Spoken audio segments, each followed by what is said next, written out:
Army chief general ناصر منیر نے کہا ہے کہ دہشت گرد گروہ بشمول فتنہ الخوارج افغان سرزمین سے پاکستان کے خلاف کارروائیاں کر رہے ہیں۔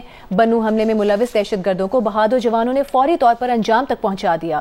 اس گھناؤنے حملے کے منصوبہ ساز اور سہولت کار کہیں بھی ہوں، ان کو جلد انصاف کے کٹہرے میں لایا جائے گا۔ ISPR کے مطابق آرمی چیف جنرل ناصر منیر نے بنو کینٹ کا دورہ کیا، فوجی جوانوں کے بلند حوصلے اور ثابت قدمی کو سراہا۔ کہا خوارج دشمن عناصر کے اشارے پر کام کر رہے ہیں۔ حالیہ دہشت گرد حملوں میں غیر ملکی ہتھیاروں اور ساز و سامان کا استعمال کیا گیا۔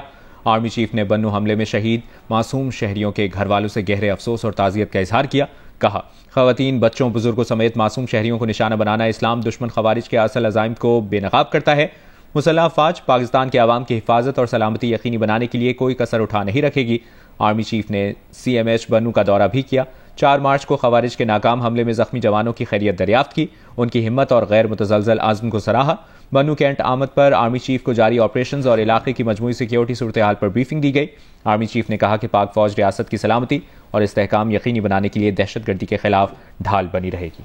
امریکی صدر ڈونلڈ ٹرمپ کی جانب سے نئی سفری پابندیوں کے باعث پاکستان اور افغانستان کے باشندوں کا آئندہ ہفتے سے امریکہ میں داخلہ بند ہو سکتا ہے۔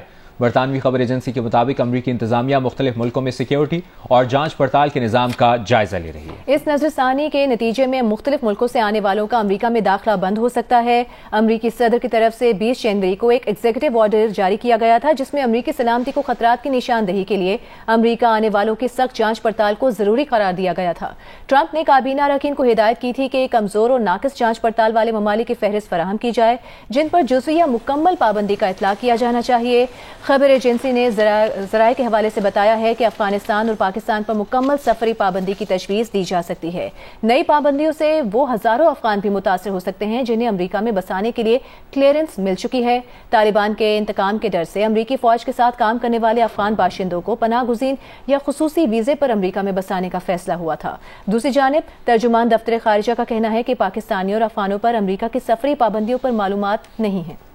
ترجمان دفتر خارجہ کا کہنا ہے کہ پاکستان نے اقوام متحدہ کی قراردادوں کے تحت شریف اللہ کو گرفتار کر کے امریکہ کے سپرد کیا۔ یہ کس قانون کے تحت ہوا، اس پر وزارت قانون بہتر بتا سکتی ہے۔ وزیر اعظم کا شریف اللہ کی گرفتاری پر رد عمل ایک ریاستی رد عمل تھا۔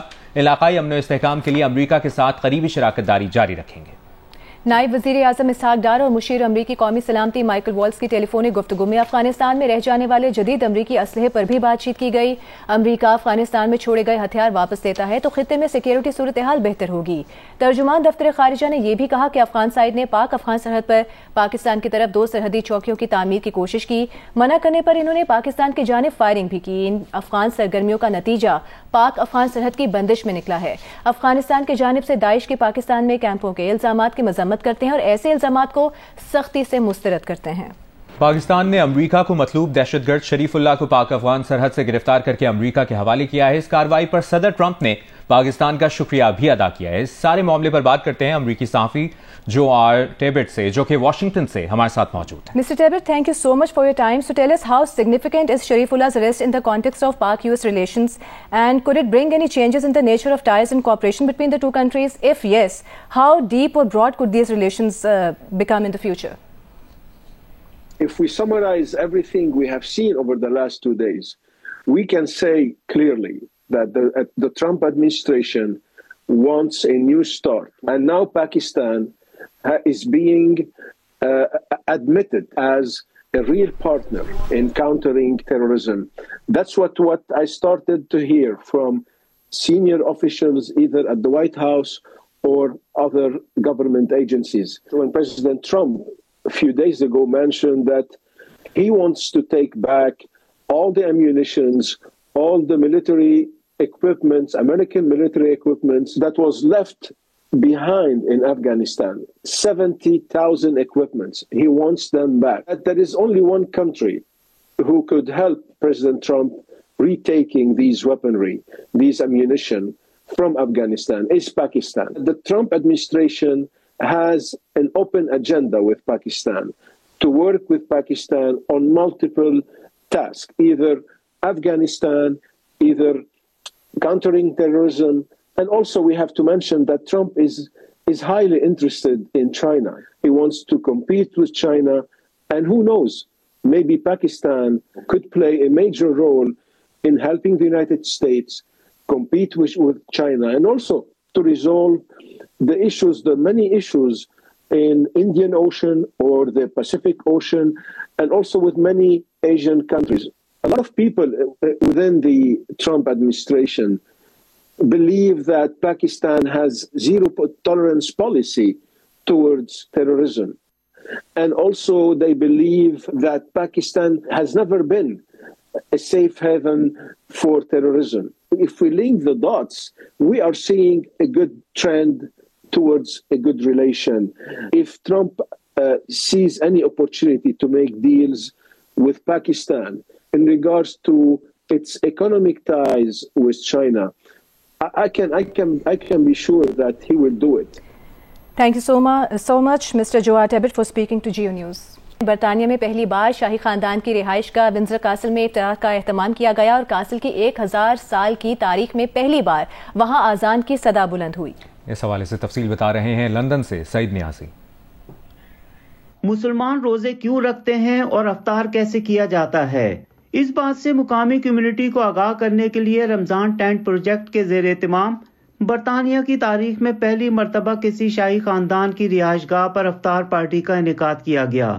ونزر کاسل میں مختلف ممالک کے سربراہوں اور شاہی تقریبات کے لیے مخصوص سینٹ جارجز ہال میں منعقد اوپن افطار میں تقریباً 350 افراد نے شرکت کی، جن میں مسلمانوں کے علاوہ غیر مسلموں کی بڑی تعداد بھی شامل تھی.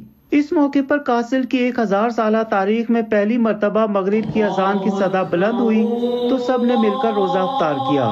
رمضان ٹینٹ پروجیکٹ کے بانی و سی ای او عمر صلاح کا کہنا تھا کہ بادشاہ چارلز کمیونٹی میں ہم آہنگی کے فروغ کے لیے اہم کردار ادا کر رہے ہیں. کاسل کے وزٹر ڈائریکٹر آپریشن سائمن میپلز نے کہا کہ بادشاہ چارلز طویل عرصے سے مختلف مذاہب کے درمیان مکالمے کے حامی ہیں اور آج کی تقریب اسی ویژن کا تسلسل ہے. شرکا نے کاسل میں روزہ کھولنے کے تجربہ کے حوالے سے کہا کہ انہوں نے کبھی سوچا بھی نہ تھا کہ وہ یہاں آ کر افطار کریں گے. کیمرامین نصیر احمد کے ساتھ سعید نیازی، جیو نیوز، لندن. رہنما مسلم لیگ نون اور وفاقی وزیر طارق فضل چودھری نے دعویٰ کیا ہے کہ حکومت صفائی اور بہتر انتظام کے لیے اسلام آباد میں نئی دلی اور لندن کی طرز پر نیا سسٹم متعارف کرا رہی ہے. پروگرام کیپٹل ٹاک میں گفتگو کرتے ہوئے سندھ کے وزیر توانائی اور منصوبہ بندی سید ناصر حسین شاہ نے کہا کہ کراچی میں صفائی کے حوالے سے بہتری آئی ہے لیکن مزید بہتری لانے کی ضرورت ہے. مشیر صحت خیبر پختونخوا احتشام علی خان کا کہنا تھا کہ صفائی کے لیے ہمیں بحیثیت قوم کردار ادا کرنا ہوگا. اسلام آباد پاکستان کا کیپٹل ہے، یہاں پہ بلدیاتی ادارے کہاں پہ؟ اسلام آباد کے لیے ایک ایسا ماڈل دے رہے ہیں کہ جو کہ آل ٹائمز ٹو کم ایک دارالحکومت کا مثالی ماڈل ہو. بلدیاتی اداروں کی شکل میں اسلام آباد کی پروپوز کر رہے ہیں کہ ایک اسمبلی ہو، جیسے دہلی میں ہے، جیسے لنڈن میں ہے. اسلام آباد کا جو میئر ہے اس کا سٹیٹس ایک گورنر یا چیف منسٹر کا ہو، تاکہ وہ اسلام آباد کو ایک ایگزیکٹو ہیڈ کے طور پہ ان تمام اداروں کو انڈر ون روف لے کے چلے. تو ایسی صورت میں جو سی ڈی اے کی اجارہ داری ہے ختم ہو جائے گی. سی ڈی اے کی جو اسٹیٹ مینجمنٹ ہے وہ سی ڈی اے کے پاس رہے گی، باقی جو ہے ہم انشاءاللہ بلدیاتی اداروں اور اس جو اسلام آباد کی اسمبلی ہے اس کے پاس لے کے آئیں گے. کراچی میں تو میئر بھی موجود ہے، بلدیاتی ادارے بھی موجود ہیں، تو یہ بلدیاتی اداروں کی ناکامی نہیں ہے کہ ہر طرف ہمیں پرابلم نظر آتی ہے، لوگ پریشان نظر آتے ہیں؟ کراچی کے لحاظ سے میں کہہ سکتا ہوں کہ یہاں پہ پہلے سے بہت زیادہ بہتری آئی ہے، لیکن مزید کام کرنے کی ضرورت ہے. کراچی میں کسٹم انفورسمنٹ نے ویسٹ واف روڈ پر کارروائی کی ہے. ترجمان کسٹمز کا کہنا ہے کہ کارروائی میں 30 کروڑ 24 لاکھ روپے مالیت کے موبائل فونز برآمد کیے گئے ہیں.